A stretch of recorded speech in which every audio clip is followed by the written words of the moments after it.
हमारे अभी जिनका बहुत चर्चा हो रहा था, बहुत ऊर्जावान है, यंग भी है, हमारे डीसी साहब, हमारे एडीसी साहब, मैडम एएसपी, सभी एसडीएम, सभी डीएसपी साहब, हमारे सभी एससी, और अगर चेन तक जाए तो डीडीपीओ, बीडीओ, सभी पंचायत सेक्रेटरी, तहसीलदार साहब, सभी अधिकारी। और इससे बड़े मैं कहूँगा, मेरे से पहले डीसी साहब कहते रहे, हमारी पंचायत गांव के हौसलों का जिनका कोई अंदाजा नहीं, जिसका कोई क्वांटम ही नहीं था।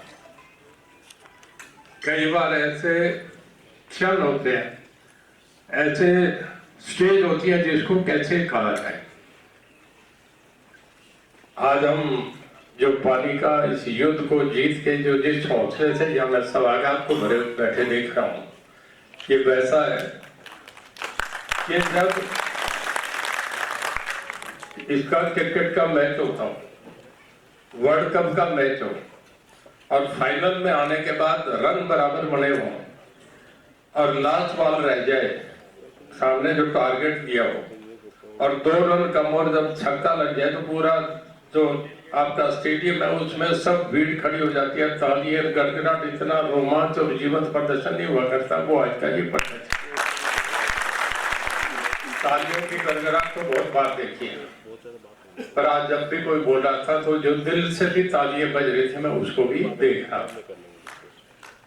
ये नेपोलियन जब युद्ध कर रहा था तो बड़ी बारिश हो रही थी, बरसात में फंसा हुआ था, लथपथ कीचड़ में फंसा हुआ था, बहुत लोगों ने पढ़ा होगा नेपोलियन को।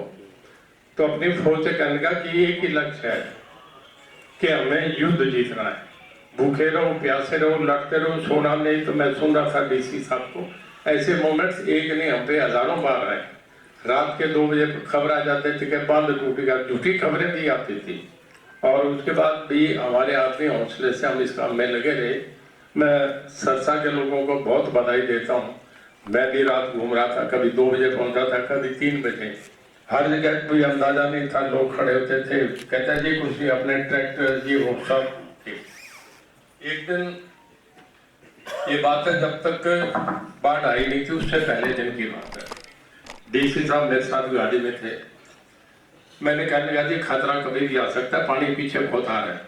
जब हम हिमाचल का देख रहे थे कि हाईवे टूट रहे हैं, पहाड़ गिर रहे हैं, और उसके बाद ऊपर से मकान गिर रहे हैं, जब वो औरतों की चीखों की आवाज आती थी तो टीवी भी देखने को दिल नहीं करता था। तो जब ऐसे देख रहे थे, मैं डीसी साहब से कहने लगा डी साहब खतरा बहुत है, पानी टांगरी नदी, आपका शाहबाद, मारकंडा, घग्गर, सब पानी उधर राजपुरा पटियाला से सब टूट गया, वो पानी भी हमारे आएगा। हम पूछते थे बुलाच का कितना है, सदुलगढ़ कितना है, हमारे यहाँ कितना पहुंच गया। जब वहां पता लगता कि इतना बढ़ गया तो दिल धड़कने लगता था।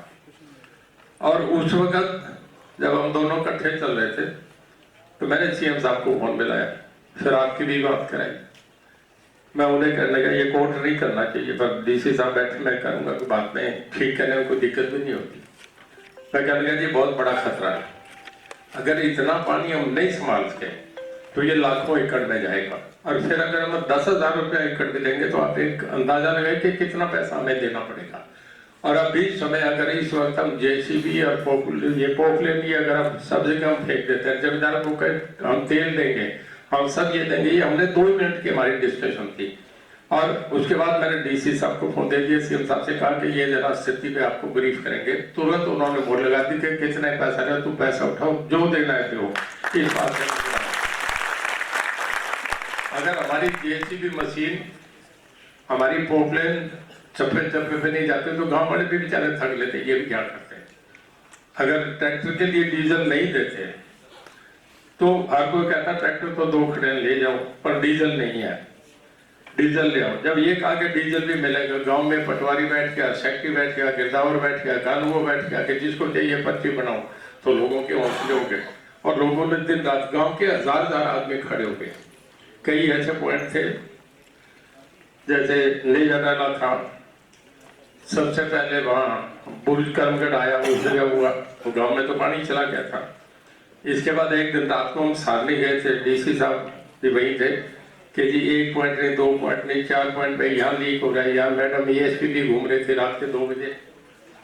तो ऐसे मौके थे कई बार। आगे जाके फिर आपका इस नकोड़ा के पास, संत नगर के पास, उधर जब घग्गर में लास्ट हमने राजस्थान के नाम पे पाया, मतलब सब जगह देख के लगता था पानी तो कहीं कम नजर ही नहीं आ रहा था। मैं SDM साहब के लिए बड़ी वहाँ लोगों ने प्रशंसा करी। वो मिट्टी अगर नहीं डलती, मतलब सभी अधिकारियों में एक नहीं, मैं जहाँ जो घटना मैंने उसका चर्चा कर दिया, सभी अधिकारियों ने इतना काम करा। गांव में लोगों ने अपने ट्रैक्टर लगा लिए, अपने ढोले लगा लिए। एक गांव में अगर हमें 20 ट्रैक्टर चाहिए थे तो 200 ट्रैक्टर लोगों के तैयार हो गए। मेरे सबने बड़ा हिम्मत से काम करा, इसका भी हमें हुआ, पर इससे ज्यादा हमें हौसले ने काम करा। DG साहब, मैं गलत नहीं कह रहा, हमारे जो अभी प्रिंसिपल सेक्रेटरी उमा शंकर जी, उन्हें बड़े डेवलपमेंट ओरिएंटेड ऑफिसर बनते हैं। मैं मेरे यहाँ DC रहे हैं, और आपने जो यहाँ करा है सर जिला, इस बात को भूल नहीं सकता, बहुत बढ़िया काम करा। पूरी टीम को ऑर्गेनाइज करके जो आपने काम करा, ये एक वाकई बहुत सम्मानजनक से भी ऊपर कहूँ कि इससे ज्यादा ऑनरेबल, इससे ज्यादा कमिटमेंट, इससे ज्यादा डेडिकेशन किसी की नहीं हो सकती। इसलिए भी मैं आपको बताई, पूरी टीम, सारे ऑफिसर्स ने दिन रात एक करा। मैं उस वक्त रिपोर्ट भी आती कि कई ऑफिसर बीमार पड़ गए, पर बीमार रह के भी काम करते रहे। ये इससे ज्यादा और कुछ नहीं होता। और कहने में थोड़ा संकोच करके मैं जरूर कहूँगा, डेरा सच्चा सौदा, उनके लिए अलग अलग धारणाएं होगी, किसी को अच्छा लगे नहीं लगे, वो एक अलग विषय है उसका। इस बात से ज्यादा हम केवल बाढ़ पे कंसंट्रेट बात कर रहा हूँ मैं।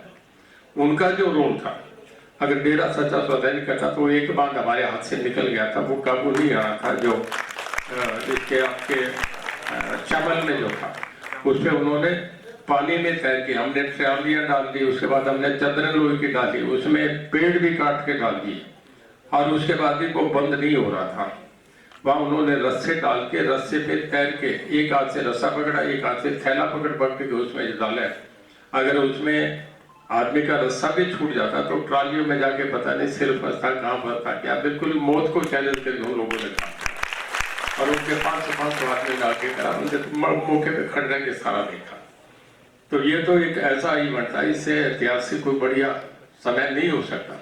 जब सर पे परमात्मा ने सबसे ज्यादा मदद करी, कि कई बार हम थक भी जाते थे कि अब नहीं आएगा। जैसा आपने एक जगह बताया कि लेंगे मतलब ऐसा हो गया था, और उसके बाद परमात्मा ने साथ दिया, थक के भी बैठ गए थे, फिर भी परमात्मा ने साथ दे के हमें करा।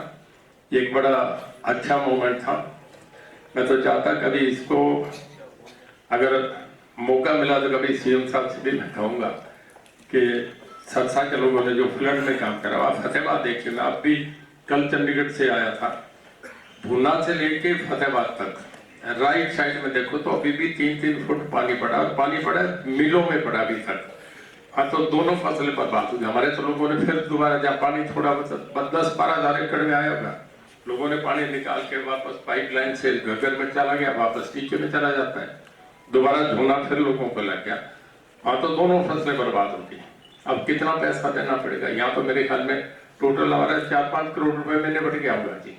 इतने में सारा काम हो गया कि हमारी सामयिक बुद्धि, हमारी समझ, हमारा टाइमली एक्शन, इस बात से हम सारे बच गए। और इसमें आप बहुत बड़ा एक प्रेरणा स्रोत रहे हमारे। मैं खास करके गांव के लोगों को बहुत बधाई देता हूँ, जिन्होंने ट्रैक्टर ट्रालियां लेके पूरा गांव मोड़ते हैं, और खास करके उनको जो लंगर लेके आते थे, उन्हें चाय का, रोटी का, खाने का कहीं भी बिना खाए हमें नहीं जाने देते थे। कहते थे आप जब से घूम रहे हो थोड़ा ले लो, लंगर तो लेना पड़ेगा। मतलब पकड़ के रोक के लोगों को लंगर खिलाए। मैं सरसा की सामाजिक संस्थाओं का बहुत धन्यवाद करता हूँ। मैं